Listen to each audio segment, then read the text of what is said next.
ওই যে সঙ্গদোষের লোহা ভাসে, যেটি এই যে সাদিক ফরহাদ শিখে গেছে, দীর্ঘদিন ছাত্রলীগ করেছে, একসাথে ছিল। ওসমান হাদিকে নিয়ে যারা কান্নাকাটি করতেছে, এটা আমার ওই যে বরগুনার মিন্নির মতো মনে হচ্ছে। 5ই আগস্ট না ঘটতো তাহলে তো সাদিক ফরহাদেরা ছাত্রলীগের প্রেসিডেন্ট হয়ে যেত। ওসমান হাদিকে যে গুলি করলো তারা কিন্তু তার পিয়ার টিমের সদস্য ছিল। 24কে দিয়ে 71কে একরকম ঢেকে দেয়া পক্ষান্তরে একটি ছাত্র সংগঠন যে বয়ান তাদেরকে দিয়েছে যে তারা লেজুর ভিত্তি করে না, সাদিক কায়েমরা, তারা বেসিক্যালি সুযোগ সন্ধানী রাজনীতিটা করে। তো বছর পরে তাদের আস্ফলন আমাদেরকে দেখতে হচ্ছে। মহান বিজয় দিবস, সবাইকে মহান বিজয় দিবসের শুভেচ্ছা। একটি দেশের বিরোধিতা করে এই দেশের সাধারণ মানুষের উপর দিয়ে যে বর্বরতা, যে ধ্বংসযজ্ঞ, যে নির্মমতা, যে হত্যাযজ্ঞ চলেছে, সেই কাজে প্রত্যক্ষভাবে সহযোগিতা করে, অংশগ্রহণ করে, তারপরেও আজকে এত বছর পরে বাংলাদেশে আরেকটি গণঅভ্যুত্থান হলো। সেই গণঅভ্যুত্থান পরবর্তী সময়েও এই মুক্তিযুদ্ধকে যে অন না করার বিষয়টি, সেটি বাংলাদেশের স্বাধীনতা এবং সার্বভৌমত্বের সাথে স্পষ্ট রকম বিশ্বাসঘাতকতা বলে আমি মনে করছি। এবং আজকের বিশেষ করে বাংলাদেশ জামায়াত ইসলাম এবং তাদের ছাত্র সংগঠন, তৎকালীন 71-এর সময় যে ইসলামী ছাত্র সংঘ, যাদের নেতৃত্বে এদেশে আল বদর আল শামস হয়েছিল, তারা যে ন্যারেটিভটি জাতির সামনে তুলে ধরতে চাচ্ছে, যে অপচেষ্টা তারা করতেছে, সেটি হচ্ছে যে এই 24কে দিয়ে 71কে একরকম ঢেকে দেয়া। তো 24 হচ্ছে 71-এর একটি এক্সটেন্ডেড ভার্সন। আপনি 1971-এ দেশের মানুষ ওই সময় একটি বৈষম্যহীন বাংলাদেশের প্রত্যাশায় লড়াই করেছিল, যে এই যে আপনার 24-এ যে আন্দোলনটি হয়েছে, স্পিরিটটা একই রকমই ছিল, যে আপনার বাংলাদেশ, পশ্চিম পাকিস্তান, পূর্ব পাকিস্তানের যে বৈষম্যটা আর কি, সেই বৈষম্যের বিরুদ্ধে আন্দোলন করেছে। আজকে 54 বছর পরে এসেও আজকে বাংলাদেশে একটি বৈষম্য বিরোধী আন্দোলন করা লাগলো।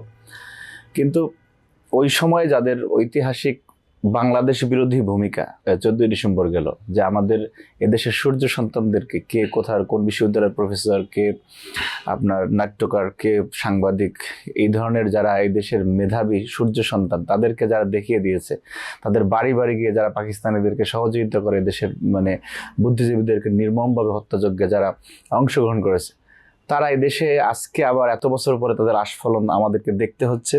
তারা মুক্তিযুদ্ধকে নিয়ে বিভ্রান্তিকর ন্যারেটিভ দিচ্ছে এবং বিভিন্ন সভা সেমিনারে তাদের দায়িত্বশীল নেতৃবৃন্দ মুক্তিযুদ্ধকে ছোট করে, মুক্তিযুদ্ধকে অস্বীকার করে যে বক্তব্য দিচ্ছে, এর পরিণতিও তাদেরকে ভোগ করতে হবে। কারণ বাংলাদেশের মানুষ মনে করে, এবং এটাই সত্য, যে বাংলাদেশের অস্তিত্ব 71, এবং সেই অস্তিত্বের ধারাবাহিকতাই আজকে 24 এসে এখানে। সুতরাং এই 71-এর পরাজিত শক্তির মুক্তিযুদ্ধকে, মুক্তিযুদ্ধের ইতিহাসকে বিকৃত করার এবং মুক্তিযুদ্ধকে ছোট করার যে অপচেষ্টা, সেটা বাংলাদেশে কোনোভাবেই সফল হবে না ইনশাল্লাহ।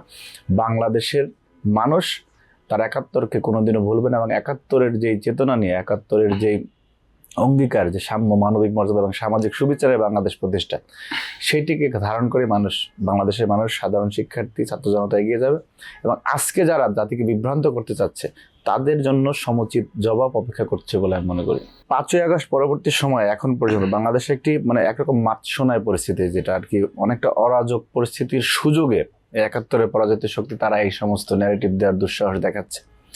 বাংলাদেশে একটি গণতান্ত্রিক সরকারের পুনঃপ্রবর্তন হলে, যখন একটি নির্বাচিত সরকার থাকবে, আমি দৃঢ়ভাবে বিশ্বাস করতে চাই বাংলাদেশের শিক্ষার্থীরা, বাংলাদেশের সাধারণ মানুষ যে বাংলাদেশপন্থী চিন্তা ভাবনা এবং 71-কে ধারণ করার যে চিন্তা, যে মানসিকতা, সেটি সেই সরকারের কাছ থেকে মানুষ আশা করবে যে না, 71-এর ইতিহাসকে যাতে কোনোভাবেই এই পরাজিত শক্তি আবার বিকৃত করতে না পারে।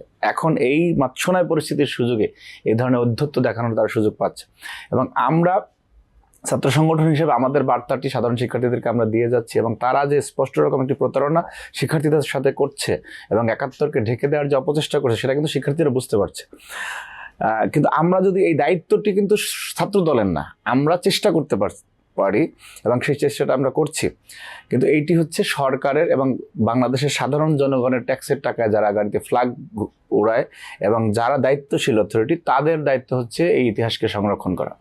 এখানে কে বিএনপি করলো, কে আওয়ামী লীগ করলো, কে অন্য দল করলো, সেটা কোনো বিষয় হয় না বলে আমরা মনে করি। সুতরাং একটি নির্বাচিত সরকার আসলে অবশ্যই বাংলাদেশের অস্তিত্বের প্রশ্নের যে মহান 71, সেই 71-কে অস্বীকারকারীরা কেউই নিস্তার পাবে না ইনশাল্লাহ। এই দেশে রাজনীতি করতে হলে 71-কে স্বীকার করে এবং 71-এ যাদের বিতর্কিত ভূমিকা ছিল, যারা ধ্বংসযজ্ঞে লিপ্ত ছিল, তাদের অবশ্যই ক্ষমা চেয়ে, এবং বাংলাদেশের মানুষ যদি ক্ষমা করে, তারপরে তারা রাজনীতি করবে ইনশাল্লাহ। একটি দেশের গণঅভ্যুত্থান পরবর্তী সময়ে আপনি আইন শৃঙ্খলার একটু অবনতি থাকবে, সেটা স্বাভাবিক বিষয়, কিন্তু সময় অনেক পেরিয়েছে, এখনো এটা আসলে আইন শৃঙ্খলার ওইভাবে উন্নতি না হওয়াটা একটা দুঃখজনক এবং স্পষ্টভাবে প্রশ্নবিদ্ধ। কিন্তু যাদের কথা আপনি উল্লেখ করেন সাদিক কায়েমরা, তারা বেসিক্যালি সুযোগ সন্ধানী রাজনীতিটা করে।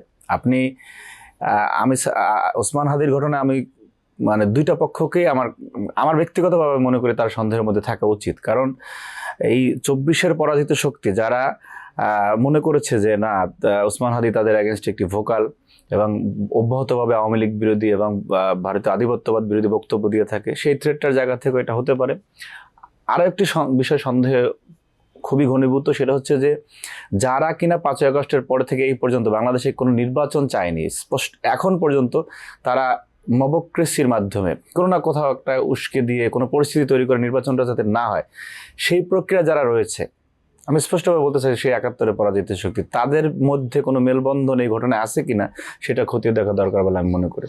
এটা খুবই স্পষ্ট যে যারা বাংলাদেশে নির্বাচন চাচ্ছে না এবং এখনও তারা এই যে তফসিল ঘোষণাকে মন থেকে মেনে নিতে পারেনি, কারণ তাদের যে দখলদারিত্বের সাম্রাজ্য এখন বাংলাদেশে চলতেছে, সেটি বাংলাদেশের জনগণের ভোটে যদি কোনো সরকার তো গঠন করে, সেইখানে তাদের সেই দখলদারিত্ব আর থাকবে না, যার কারণে ইতিহাসে প্রথমবারের মতো তারা বাংলাদেশের বিভিন্ন জায়গায় যে দখলের অবস্থান নিয়েছে সেটি ব্যর্থ হবে এবং তাদের যে বাংলাদেশ বিরোধী সুদীর্ঘ পরিকল্পনা সেইটা যাতে সফল হয়, এর জন্য আমার কাছে মনে হয় যে ওসমান হাদিকে নিয়ে যারা কান্নাকাটি করতেছে, এটা আমার ওই যে বরগুনার মিন্নির মতো মনে হচ্ছে, যে এখানে যে রিফাত রশিদের জন্য বরগুনার মিন্নি নিজে এত কান্নাকাটি করেছিল, একটা পর্যায়ে আমাদেরকে মনে হয়েছে যে না, হারে স্ত্রী তার স্বামীর জন্য কত তার কবরের পাশে গিয়ে কাঁদে, কিন্তু আমরা 2 দিন পরে দেখলাম যে তদন্তের মাধ্যমে বের হয়ে আসলো যে না, এই ঘটনার নেপথ্যের নায়িকা সে। সুতরাং এই যে ওসমান হাদির জন্য মায়া কান্না, একটি বড় প্রশ্ন। দেখেন যে ওসমান হাদিকে যে গুলি করলো তারা কিন্তু তার পিয়ার টিমের সদস্য ছিল এবং তারা প্রচারণায় ছিল। আমি একজন রাজনৈতিক ব্যক্তিত্ব, আমার কাছে কোন লোক ভিড়বে, কে আমার সাথে থাকবে, সেইটা তো আমি যাচাই বাছাইয়ের বিষয় আছে।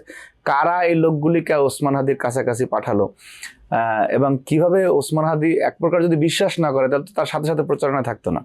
এগুলি সূক্ষ্মভাবে বিশ্লেষণের বিষয় বলে আমরা মনে করছি এবং যে কোনো একটা পরিস্থিতি তৈরি করে একটা মবক্রেসি তৈরি করার অংশ হিসাবে আজকে সাদিক কায়েমরা সচিবালয়ের সামনে গিয়েছে।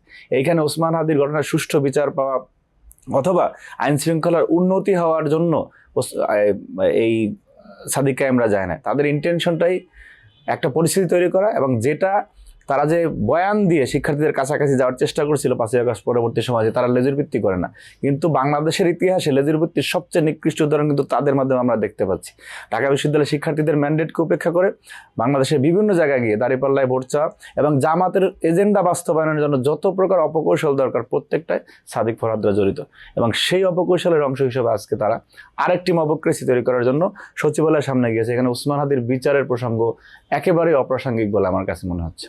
পক্ষান্তরে একটি ছাত্র সংগঠন যে বয়ান তাদেরকে দিয়েছে যে তারা লেজুর ভিত্তি করে না, তারা স্বতন্ত্র ইত্যাদি ইত্যাদি, কিন্তু আমরা ঠিক তার পরবর্তী সময়ে যা দেখতে পেয়েছি এবং আজকে পর্যন্ত আপনি বাংলাদেশে কোনো শিক্ষা প্রতিষ্ঠান দেখবেন না যে ছাত্রদল শোডাউনের রাজনীতি করছে, যেটা আগে ছিল। এটা অনিবার্যভাবে স্বীকার করতে হবে যে আগে বাংলাদেশে রাজনীতি ছিল, কিন্তু 5ই আগস্ট পরবর্তী সময় আমরা বাংলাদেশে কোনো বৃহৎ শিক্ষা প্রতিষ্ঠান বলেন অথবা কোনো জেলা পর্যায়ে শিক্ষা প্রতিষ্ঠান বলেন, কোথাও আমরা শোডাউনের রাজনীতি করি না। এমন কোনো কর্মকাণ্ড ছাত্রদল করে না যে শিক্ষার্থীদের শিক্ষার পরিবেশ বিঘ্নিত হয়। তো আমরা সেই রাজনীতি করেছি এবং পক্ষান্তরে আপনি দেখেন যে কথায় কথা আসে আর কি, আজকে যেটা যারা এক্সিস্ট করতেছে তারা মনে করে তারা ছাত্রদলের প্রধান প্রতিদ্বন্দ্বী ইত্যাদি ইত্যাদি, তারা শোডাউন করেছে। তাদের শোডাউনে তারা মানে প্রেস রিলিজ দিয়ে বাইক শোডাউন করেছে। তাদের শোডাউনের 3 জন লোক বাংলাদেশে নিহত হয়েছে যে বাইকের নিচে পড়ে, জামাত এবং শিবিরের। এখন জামাত শিবির এখানে আলাদা করার কোনো সুযোগ নেই, তারা শুধুমাত্র মুখে বলে থাকে। গত 2 দিন আগে আমরা শিবিরের প্রেসিডেন্টের একটা বক্তব্য দেখলাম, যেটা আমি মানে বিশ্বাস করতে কষ্ট হয় যে এত বড় মানে মুনাফিকি কেমনে থাকে। তারা বলে যে এই নির্বাচনে জামাত কি করলো না করলো, উনি বলতেছে কোর্ট বক্তব্যটা যে এই নির্বাচনে জামাতের সাথে জামাত হারলো না জিতলো এই বিষয়ে তাদের কোনো মানে বক্তব্য নেই, অথচ তাদের শিবিরের নেতাকর্মীরা সারাদিন এই প্রচারণায় দাঁড়িপাল্লায় ভোট চেয়ে বেড়াচ্ছে।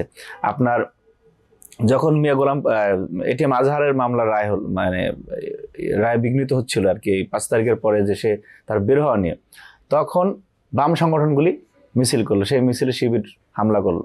আমরা চিটাগাংয়ে হামলা দেখেছি। লেজুর ভিত্তির যে বয়ান তারা প্রথম দিয়েছে, আজকে শিক্ষার্থীদের কাছে খুবই স্পষ্ট যে না, তারা একদম পুরোপুরি একটি লেজুর ভিত্তিক সংগঠন।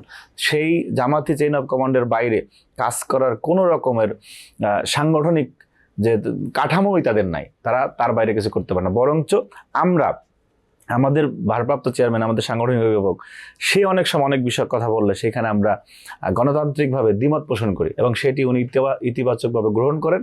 সুতরাং আমাদের মধ্যে উত্তম গণতান্ত্রিক চর্চা রয়েছে এবং যারা আজকে এই বয়ানগুলি দিচ্ছে তারা স্পষ্টতই শিক্ষার্থীদেরকে বিভ্রান্ত করছে। এবং আমরা আশা করি যেভাবে আমরা 5ই আগস্ট পরবর্তী সময় শুরু করেছিলাম, যে শিক্ষার্থীদের মতামত নিয়েই আগামী ছাত্র রাজনীতিটি ছাত্রদল করবে, এবং যেটা এখন আমরা করছি।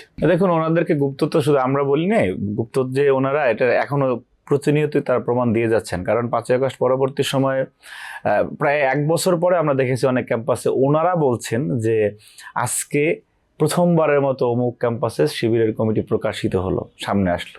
এইটা বাংলাদেশের ছাত্র রাজনীতির জন্য এবং পৃথিবীর ইতিহাসে যে সমস্ত দেশে এই ধরনের ছাত্র রাজনীতি আসে, স্পষ্টতই একটি কলঙ্কজনক অধ্যায়, এবং এটা শিক্ষার্থীদের সাথে স্পষ্টতই প্রতারণা। কারণ আপনি রাজনীতি করবেন, আপনার নেতাদেরকে অন্যরা চিনবে না, আংশিক আপনি প্রকাশ করবেন, আংশিক প্রকাশ করবেন না, এটা কখনো রাজনৈতিক কৌশল না, এটা স্পষ্টতই অপকৌশল। এবং এইটি কেন করে, যে ওই যে গুপ্ত অংশটি আছে এখনো, সেটি দিয়ে কোনো বিশেষ পরিস্থিতি তৈরি করার জন্য। যেমন কিনা আপনার ফ্যাসিস্ট ছাত্রলীগ মুক্তিযুদ্ধ মঞ্চ করেছিল, যে যেই হামলাটি তারা নিজেরা করতে পারে না সেইটি মুক্তিযুদ্ধ মঞ্চ দিয়ে করে। পরে সাদ্দাম ইনানরা বলতো যে এর সাথে আমাদের কোনো সম্পর্ক নেই। এই যে এটি একটি অপকৌশল, এবং ছাত্রলীগের সাথে থাকতে থাকতে ওই যে সঙ্গদোষের লোহা ভাসে, যেটি এই যে সাদিক ফরহাদরা শিখে গেছে, দীর্ঘদিন ছাত্রলীগ করেছে, একসাথে ছিল।